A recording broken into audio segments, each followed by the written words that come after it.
Hi friends, banana இருக்கா? அப்போ சம்மருக்கு ஏற்ற மாதிரி ஒரு பனானா ஐஸ்கிரீம் பண்ணலாமா? அதுக்கு பனானாவை இப்படி குட்டி குட்டியாக கட் பண்ணிக்கோங்க. கட் பண்ண பனானாவை ஒரு டப்பாவில் போட்டு மூடி நல்லா க்ளோஸ் பண்ணிவிடுங்க. ஓப்பனாக வைக்காதீங்க. நல்லா டைட்டாக க்ளோஸ் பண்ணிவிட்டு ஃப்ரிட்ஜில் ஒரு 3 மணி நேரம் இல்லை 4 மணி நேரம் வைங்க.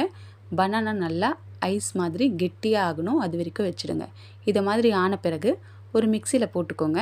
இப்போது நான் இந்த பனானா கூட சாக்லேட் போட்டிருக்கேன். ஃப்ளேவர் நல்லாயிருக்கும். உங்களுக்கு சாக்லேட் இனிப்பு பத்தலைன்னா நீங்கள் எக்ஸ்ட்ரா சர்க்கரை போட்டுக்கோங்க. நான் இந்த இனிப்பே போதுன்றதுனால நான் சர்க்கரை போடலை. இப்போ ஒரு 1/4 கிண்ணம் பால் ஊற்றி நல்லா நைஸாக அரைச்சிக்கோங்க. அதிகமாக பால் ஊற்றுனீங்கன்னா ரொம்ப தண்ணி ஆகிடும். ஒரு 1/4 கிண்ணம் பால் ஊற்றி நைஸாக அரைச்சிட்டு இப்போ ஒரு டப்பாவில் போட்டுட்டு உங்ககிட்ட என்ன நட்ஸ் இருக்கோ போட்டுக்கலாம். இல்லை நட்ஸு இல்லைன்னா கூட பரவாயில்ல தான். நல்லா மேலே தூவிட்டு அதே மாதிரி நல்லா டைட்டாக க்ளோஸ் பண்ணி ஃப்ரிட்ஜில் ஒரு 3 மணி நேரம் வைங்க.